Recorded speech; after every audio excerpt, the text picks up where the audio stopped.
আসসালামু আলাইকুম। যাদের ১০-১২ বছর বয়স তাদের জামাতে কুচির জালর দিয়ে দিলে ভালো হয়, যাদের এই উঠতি বয়স। তো আজকে এই জামাটিতে আমি কুচির জালর দিব। কিভাবে করলাম সেটাই আপনাদের সাথে শেয়ার করছি।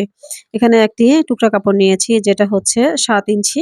তো এই টুকরা কাপড়টিকে আমি মাঝখানে জোড়া দিয়েছি, আপনাদের জোড়া নাও লাগতে পারে। এখানে ১ম এ একটা ভাঁজ দিয়ে আরেকটা ভাঁজ দিয়ে চিকন করে সেলাই করে নিব।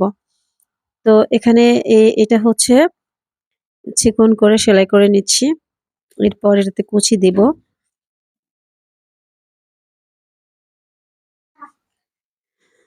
তো এখানে মোটা করে সেলাই দেওয়ার দরকার নেই। এখানে চিকন সেলাইটা দিলেই সুন্দর লাগে এই জালটগুলোতে। তো সেলাই দেওয়া হয়ে গিয়েছে। এবারে আমি কুচি করব। কুচি করার জন্য এটাকে আমি ঘুরিয়ে নিয়েছি। ঘুরিয়ে নিয়ে অপর যে প্রান্ত আছে এখান থেকে সামনের পার্টে আমি কুচি করছি। কুচি করার সময় আপনারা যে যেভাবে পারেন কুচি করবেন। কেউ সুই দিয়ে করে, কেউ কাঠি দিয়ে করে। আমি হচ্ছে হাত দিয়েই কুচি করতে আমার ভালো লাগে। সেজন্য আমি হাত দিয়ে কুচি করে নিচ্ছি।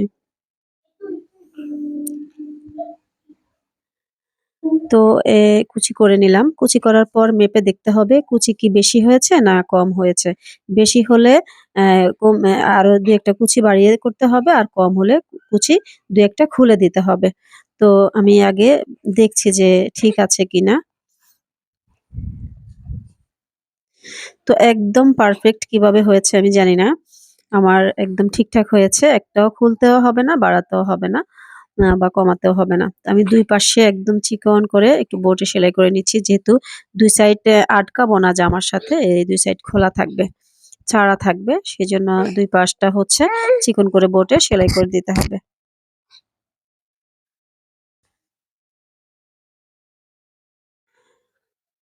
ছোট, ছোট যে সুতার টুকরো সেগুলোকে কেটে ফেলে দিব। নাইলে টান লেগে সুতা সেলাই খুলে যাবে বা ছিঁড়ে যাবে।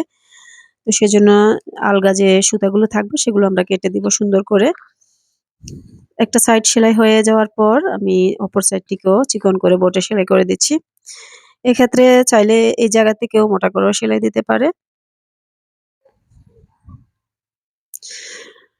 এরপর হচ্ছে জামার সাথে জয়েন করব, জামার বডির সাথে। এখনো নিচের পার্ট লাগাইনি, উপরের অংশের কাজ করছি। তো এখানে হচ্ছে টেলারিং যে চক আছে, চক দিয়ে দাগ করে নিলে একদম পারফেক্ট হবে।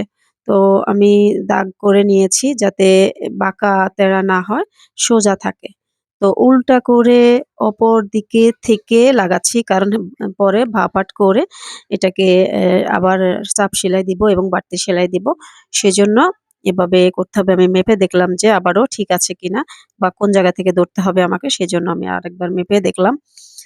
তো এবারে সেলাই শুরু করে দিয়েছি সে দাগ অনুযায়ী। এক্ষেত্রে যে আমরা যে কুচির যে সেলাইটি দিয়েছি, কুচির সেলাইটি হচ্ছে বাইরে থাকবে। কুচির সেলাইয়ের একটু বাইরে এই সেলাইটি দিব।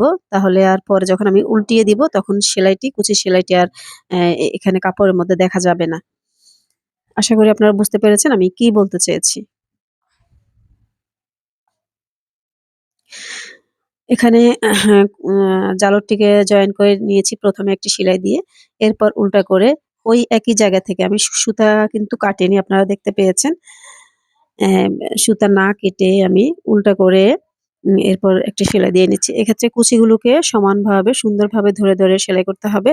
যাতে কুচিগুলো বাঁকা-তেড়া না হয়ে যায়, সোজা, সোজা থাকে। সেজন্য একটু সাবধানতার সাথে এই কাজটি একটু স্লো ভাবে করতে হবে।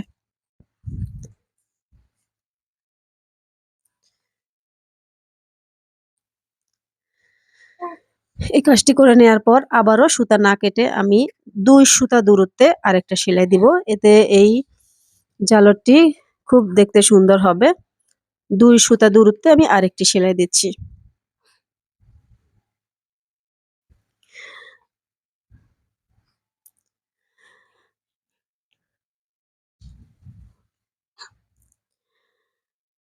তো দেখতে পেলেন হ্যাঁ, কথা বলতে, বলতে সেলাইও হয়ে গেল।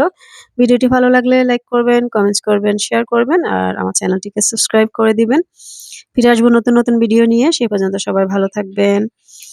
আর এখানে দেখতে পাচ্ছেন কাজটি কমপ্লিট করে নিয়েছি। কতটা সুন্দর হয়েছে কমেন্টে জানাবেন। আর এই ড্রেসটির ফুল ভিডিও দেখতে চাইলে তাও কমেন্টসে জানাবেন। আল্লাহ হাফেজ।